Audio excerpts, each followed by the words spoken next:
Sveiki, draugai. Aš Aurimas avantiūristas ir šiandien jums papasakosiu apie netikrus ikrus.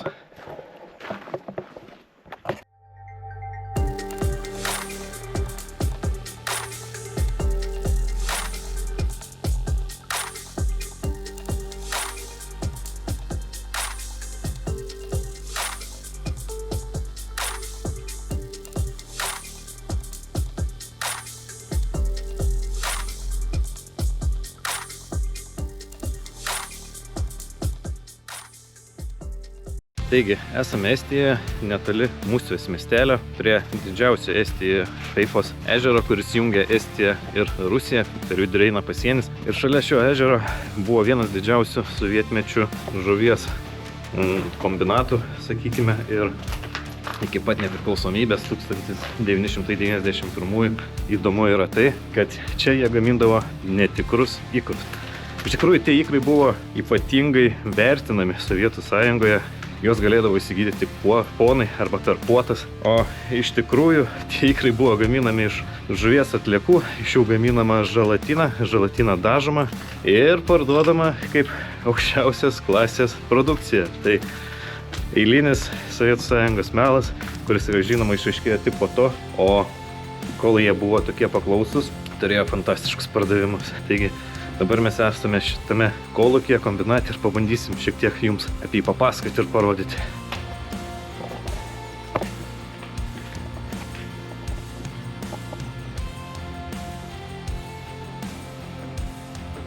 Taigi šitas kompleksas bei 20 metų suteikė darbo vietų visiems rajoniniams gyventojams. Žinoma, kai jis užsidarė, tai daugelis apleistų miestelių tapo apleisti ir žmonės patraukė į didesnius miestus. Bet dabar ta tokia aura ir aplinka, pažiūrėkite, kaip atrodo pastatai.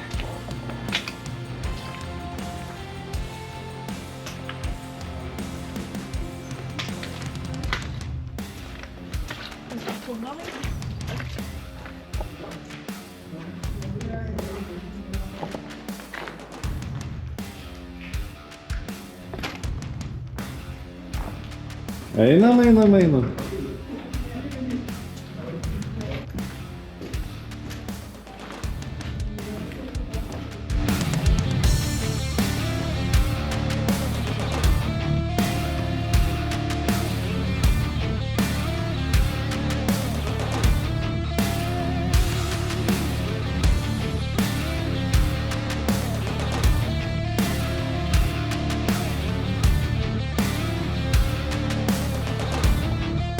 Taigi visas šis kolūkis buvo iš tikrųjų viskas apie prabangą, labai gerbiamas Sovietų Sąjungoje, taigi ir patalpos, ir laiptai, ir visas apipavidalinimas atrodo tikrai įspūdingai, matosi, kad tuo metu, kai čia viskas veikia, tikrai netrūko prabangos. Pažiūrėkite vien tik, kaip atrodo laiptai.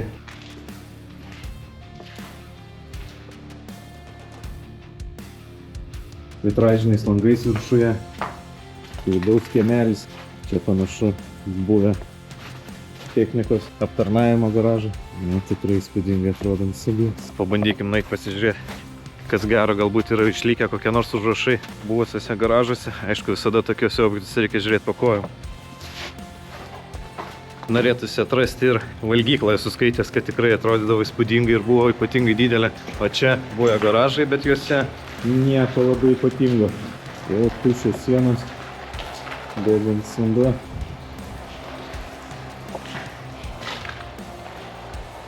Esu matęs, kad čia vietą jau pamėgo ir dažasvydžio žaidėjai, grafiti meistrų irgi čia būta, bet tikėjausi šiek tiek prastesnės būklės. Ne, šis objektas dabar yra gan tolėliau nuo didesnių miestų, tai nedaug čia tų prašalaičių užklysta, tai dar šiek tiek galima pamatyti to išlikusio paveldo.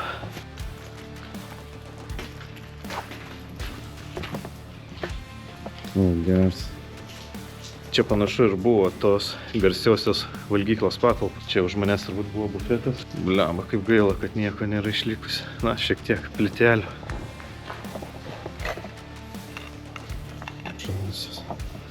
Čia ir buvo ta valgykla. Paskui atrasiu ir parodysiu jums, kaip iš tikrųjų atrodė ta valgykla tuomet, kai jinai veikė. Vaizdas buvo, patikėkit manim, tikrai prabangus ir įspūdingas. Ir žmonių čia knibždėjo. Radau vieną patalpą su šiek tiek išlikusiais vitrininiais langais. Pasižiūrėk, kaip atrodo.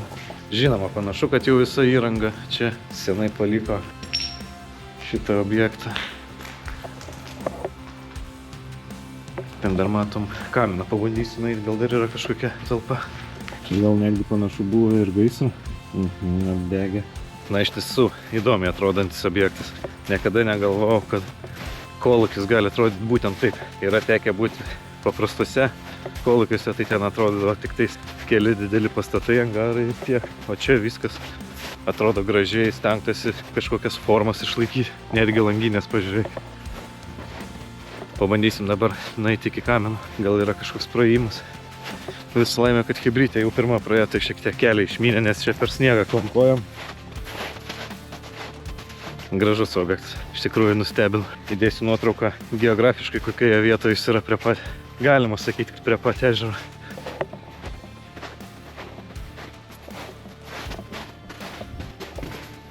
O, geras.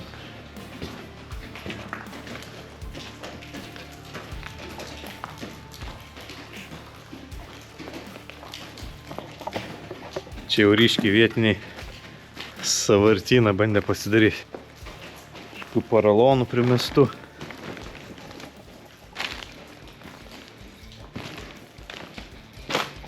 Bet mane vis stebina, pasižiūrėkit.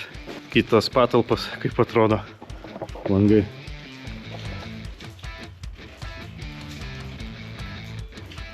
Gražu. Tikrai gražu.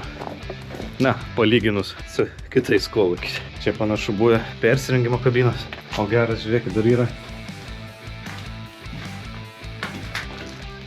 spintelė išlikusi. Tulipai.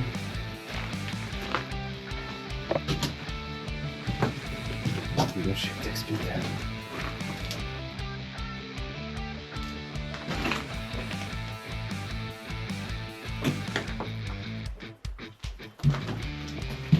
O, netgi šviestuvas.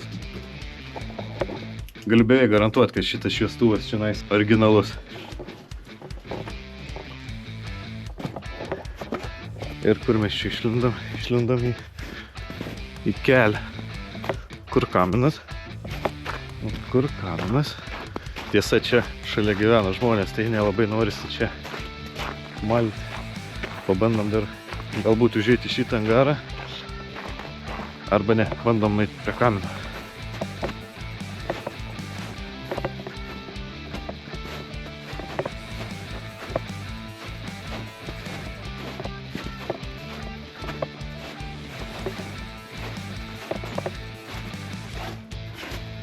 Nieko.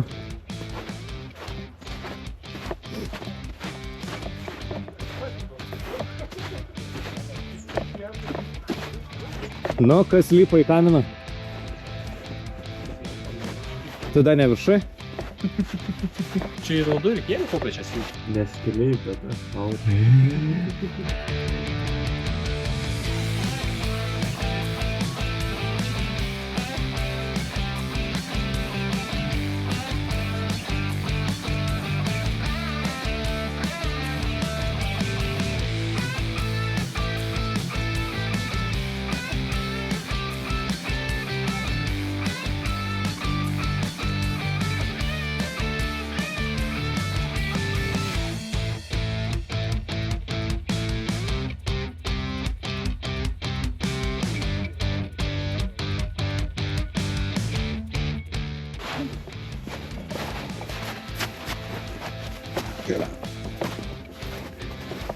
Kažkas bandė čia nurengt, matyt. Turbūt vandenį laikyti. Nu, reikia pasipumpavę vandenį.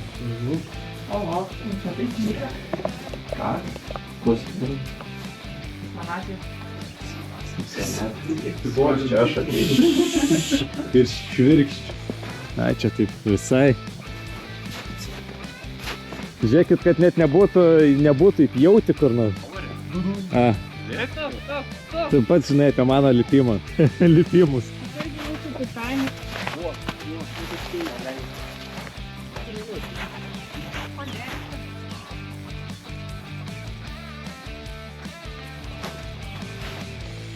Per sniegus vaikštama civilizuotai laiptai ir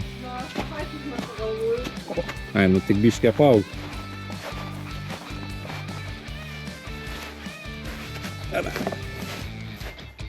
Ладно.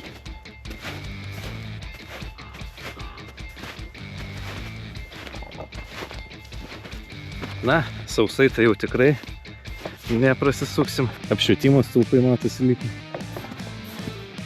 Panašu gan judrus kelias. Visokių įdomių dalykų čia. Dar vienas įdomus dalykas, dabar išėjau, galima sakyti, pagrindinę gatvę, žiūrėk.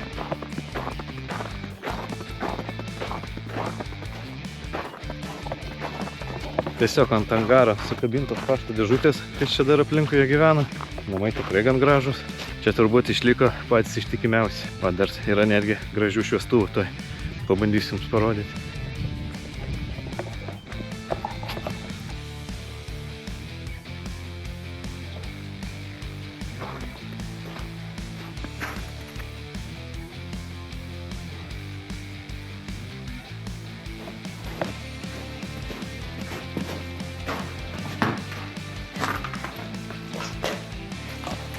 Taigi, apėjome visą kolūkio teritoriją. Tikiuosi, parodžiu jums įdomių kadrų ir kiek čia buvo prabangos ir kaip atrodė dar viena Sovietų Sąjungos apgaulė. Dabar, žinoma, čia viskas yra apleista, o mes susitiksime jau kitoje avantiūroje. Ate, draugai!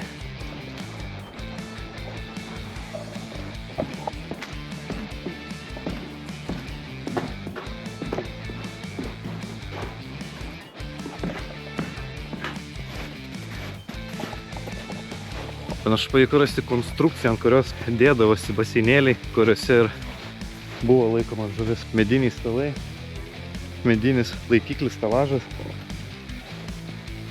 Tas, kas iš medžio arba netaip vertinga, tai palikta. Visa kita jau išnešiota.